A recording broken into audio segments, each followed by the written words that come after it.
नमस्कार दोस्तों, आप सभी का स्वागत है आप ही के अपने YouTube चैनल में।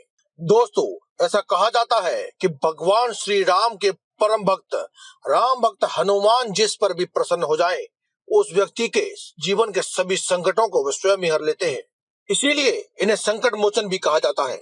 जीवन में आने वाली कोई भी परेशानी हो, छोटी हो या बड़ी हो, आर्थिक समस्या हो या फिर पारिवारिक सुख हो, अगर आपके जीवन में ऐसी कोई भी समस्या ने घर कर लिया है, तो आपको आज हम मंगलवार या फिर हनुमान जी के लिए किए जाने वाले कुछ ऐसे उपाय बताएंगे जिन्हें आप करके अपने जीवन के सभी दुखों और संकटों से मुक्ति पा सकते हैं। ऐसा माना जाता है कि मंगलवार को किए जाने वाले उपाय सीधे भगवान हनुमान जी के पास जाते हैं और हनुमान जी के जो भी उपाय हैं वे मंगलवार को किए जाते हैं, लेकिन ऐसा सत्य नहीं है। हनुमान जी के लिए सभी दिन और वार एक समान होते हैं। इसीलिए उनके भक्त यदि सच्ची श्रद्धा से और मन से उनके लिए कोई उपाय करना चाहते हैं तो उनके लिए कोई जरूरी नहीं कि वह मंगलवार के दिन ही करें। वे चाहें तो किसी भी दिन व किसी भी समय हनुमान जी के लिए उपाय कर सकते हैं और अपनी मन में दबी हुई सभी इच्छाओं को और मनोकामनाओं को पूरा करने के लिए जो उपाय किया जाना चाहिए वे करके अपनी सभी इच्छाओं को और मनोकामनाओं को शीघ्र से शीघ्र पूर्ण कर सकते हैं।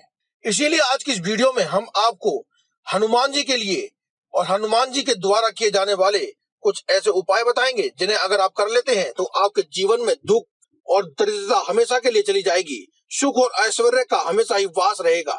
बाकी अगर आप चाहें तो इन उपायों को आप मंगलवार के दिन अपनी श्रद्धा अनुसार भी कर सकते हैं। देखिए, हनुमान जी की पूजा करने के बहुत से तरीके हैं। कहा जाता है कि हनुमान जी की पूजा करने से आपके जीवन में आने वाली सभी समस्याओं को तो अंत करते ही हैं, सभी आपको जीवन में आ रही सभी समस्याओं से, बाधाओं से मुक्ति दिलाकर आपको उनसे बाहर कर देते हैं। हनुमान जी को सबसे ज्यादा पसंद है नारियल, लौंग, सुपारी, पान, बूंदी के लड्डू। तो क्यों ना इन चीजों का इस्तेमाल करके हम कुछ ऐसे उपाय करें जिससे कि हमारी मनोकामना पूर्ण हो जाए। तो आइए जानते हैं आज की इस वीडियो में कि आपको कौन सी चीज का किस प्रकार से इस्तेमाल करना है ताकि आपकी सभी मनोकामनाएं पूर्ण हो जाएं। बस आपसे अनुरोध है कि आप इस वीडियो को अंत तक देखें और कमेंट बॉक्स में जय बजरंगबली एक बार अवश्य लिखें। अगर वीडियो पसंद आए तो इसे लाइक करें और शेयर करें। अगर अभी तक आपने हमारे इस चैनल को सब्सक्राइब नहीं किया है तो आप पहले से सब्सक्राइब कर लें, क्योंकि हम हर रोज लाते रहते हैं ऐसे ही जबरदस्त वीडियोस जिनसे आप अपने जीवन को सुखमय बना सकते हैं और जी सकते हैं एक सुखमय जीवन। तो अब हम बात करते हैं हनुमान जी के उपाय करने के लिए आपको कौन सी चीजों का इस्तेमाल करना है और किस प्रकार से इस्तेमाल करना है। दोस्तों, जैसा कि हमने आपको बताया कि हनुमान जी को प्रिय है लौंग, इलायची और सुपारी, तो क्यों ना हम भगवान हनुमान जी के लिए उनके प्रिय इन सब चीज से मिलाकर के एक पान का बीड़ा बनाएं और उन्हें अर्पित करें ताकि आपकी सभी मनोकामनाएं पूर्ण हो सके। अब देखिए दोस्तों, जैसा कि आपको हम बता चुके हैं, आप चाहें तो इन उपायों को मंगलवार के दिन कर सकते हैं और वैसे तो आप इन उपायों को किसी भी दिन कर सकते हैं। जिस समय आपको अपने जीवन को बदलने का ख्याल आया है, इस समय आया है, आप ये उपाय सुन रहे हैं, तो आप इस उपाय को अभी भी कर सकते हैं, आज कर सकते हैं, कल भी कर सकते हैं, मंगलवार के दिन कर सकते हैं या रविवार के दिन भी कर सकते हैं, क्योंकि सभी देवी देवता अपने भक्तों पर समान कृपा बरसाते हैं जब भी वे उनसे प्रसन्न हो जाते हैं। दोस्तों, जीवन में ज्यादातर समस्याएं तो शनि दोष या फिर कोई पापी ग्रह अगर आपकी कुंडली में आकर बैठ जाता है तो उसके कारण होती है। इसलिए आप क्या करें, आप एक पान का बीड़ा बनाएं जिसमें लौंग, इलायची रखें और साथ ही सुपारी के ऊपर लाल रंग का धागा लपेटकर यानी कि कलावे को लपेट करके आप एक पान का बीड़ा बनाकर हनुमान जी को अर्पित करें। इससे आपके जीवन के सभी शनि दोष चले जाएंगे। और साथ ही हनुमान जी को बीड़ा अर्पित करने के बाद वहीं बैठ करके हनुमान जी के सामने आप एक बार हनुमान चालीसा का जाप अवश्य करें। दोस्तों, हनुमान जी के उपाय केवल शनि दोषों से मुक्ति नहीं दिलाते हैं बल्कि आपकी आर्थिक समस्याओं में भी आपको बहुत लाभ दिलाते हैं। अगर आपको लगता है कि आपके जीवन में आर्थिक समस्याएं हैं, धन संबंधी परेशानियां हैं, तो आप हनुमान जी के उपाय कर सकते हैं। क्या उपाय करें बताते हैं अभी आपको। बस आप ये वीडियो अंत तक देखें ताकि आपको आज इस वीडियो में हम जो खास उपाय बताने वाले हैं उन सभी उपायों के बारे में जानकारी हो सके और आप अपने जीवन में सुखहाली और खुशियां भर सके। दोस्तों, कहते हैं कि बीड़ा उठाना यानी कि किसी भी मुश्किल भरे, जोखिम भरे या फिर जिम्मेदारी भरे कार्य का बीड़ा उठाना हो, चाहे वह घर में धन संबंधी समस्याओं को दूर करने वाली समस्या हो या कार्य हो, या इसका बीड़ा उठाना हो, या फिर कोई भी आपका महत्वपूर्ण कार्य जो पूरा नहीं हो रहा है, जिसका आपने बीड़ा उठाया है कि आप वह कार्य करके ही मानेंगे, इस कभी कार्य को पूरा करना चाहते हैं, तो आप क्या करें, एक नियम बना लें कि आप हफ्ते में किसी भी एक दिन, चाहे वह दिन मंगलवार हो या कोई भी अन्य दिन हो, उस दिन आप हनुमान जी की विधिवत पूजा करने के बाद एक पान का बीड़ा उन्हें अवश्य चढ़ाएंगे। दोस्तों देखो, बीड़े का बदला बीड़ा ही होता है। जिस प्रकार से आपने अपनी जिंदगी में बीड़ा उठाया है कि आप सफलता प्राप्त करेंगे ही करेंगे, उसी प्रकार से आप हनुमान जी को भी बीड़ा चढ़ाएं, पान का बीड़ा चढ़ाएं, जिससे कि आप अपने जीवन के जो भी बीड़ा उठाया है, जो जिम्मेदारी उठाई है, उसे आप पूरा कर सकें। लेकिन एक बात का आप विशेष ध्यान रखें कि जो आप पान का बीड़ा बनाने वाले हैं, इसमें आप चूना, जर्दा इत्यादि चीजें न डलवाएं। आप एक सादा सा मीठा पान बनवाएं और हनुमान जी के लिए इलायची, लौंग और कलावा बांधकर सुपारी रखी हुई बीड़े को अर्पित करें। दोस्तों, हनुमान जी को नारियल भी अति प्रिय होता है, इसीलिए आप हनुमान जी की पूजा करने के लिए आप नारियल का इस्तेमाल भी कर सकते हैं। अगर आपको लगता है कि आपके कार्य क्षेत्र को, यानी कि जहां आप काम करते हैं, जो भी आप काम करते हैं, उसे कुछ बनवा दिया है या ऊपरी आदि कार्य करवा दिया है, तंत्र मंत्र आदि क्रियाएं आपके ऊपर करवा दी जा चुकी हैं, तो आप क्या करें, आप एक नारियल लें और एक सुपारी लें, इनके ऊपर आप स्वास्तिक से, चंदन से एक स्वास्तिक बना दें, या फिर लाल रंग की रोली से आप एक स्वास्तिक बना दें और इसे एक लाल रंग के कपड़े में बांध करके उसके ऊपर आप मोली से धागा लपेट दें, 7 बार लपेट दें।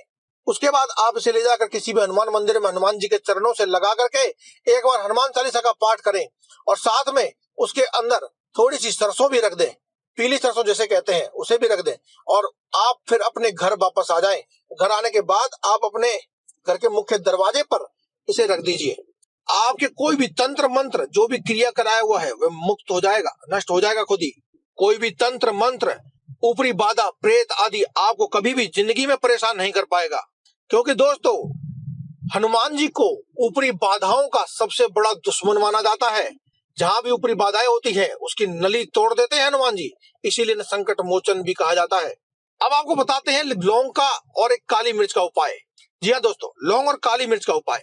आप क्या करिए कि अगर आप अपने जीवन में हर एक क्षेत्र में कामयाब होना चाहते हैं, यानी कि आप ऐसा चाहते हैं कि आप अपने मन में कोई भी मनोकामना सोचें और वह हनुमान जी के द्वारा आपकी पूरी हो जाए, तो इसके लिए आप क्या करिए कि आप आटे के 7 दीपक बनवा लीजिए और 7 दीपक बनवा लेने के बाद आप उसके अंदर चाहे तेल भरिए, चाहे आप देसी घी भरिए।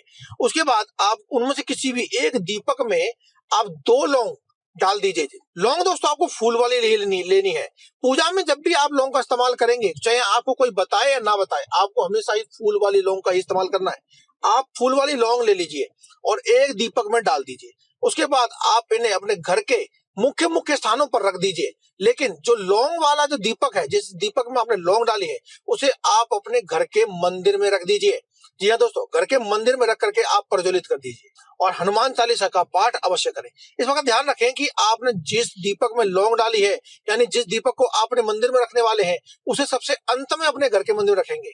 सभी दीपकों को रखते जाएं, जलाते जाएं और अंत में आप घर के मंदिर में उस दीपक को रखें। आप उस दीपक को फिर प्रज्वलित करें और आप फिर वहां पर बैठ करके अपने घर में ही हनुमान चालीसा का पाठ करें।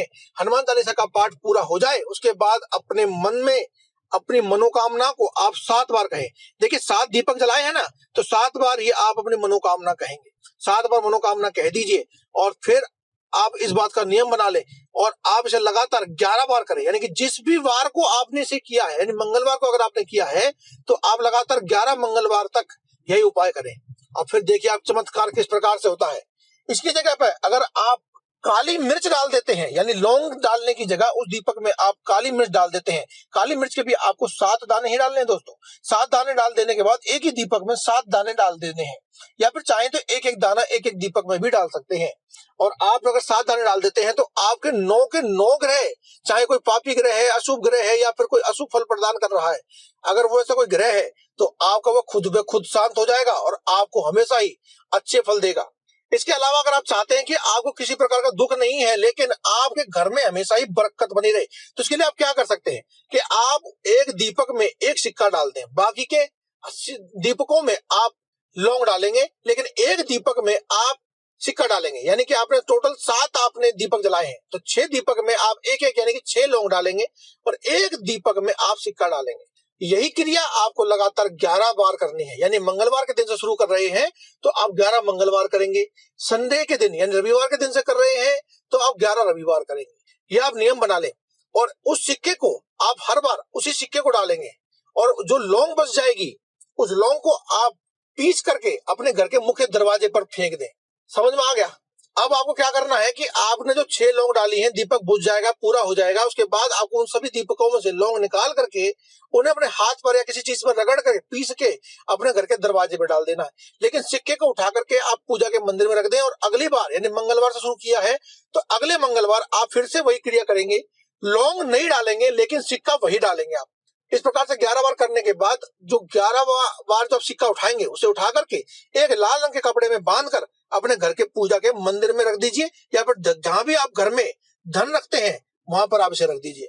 आप देखिएगा कि आपकी जिंदगी में दिन दूनी रात चौगनी तरक्की किस प्रकार से होती है। ये एक सिद्ध और आजमाया हुआ उपाय है। तो दोस्तों आज की इस वीडियो में केवल इतना ही। कल फिर आपसे मुलाकात होगी एक और नई टिप्स के साथ। तब तक के लिए धन्यवाद। कमेंट बॉक्स में लिखते रहे जय बजरंगबली।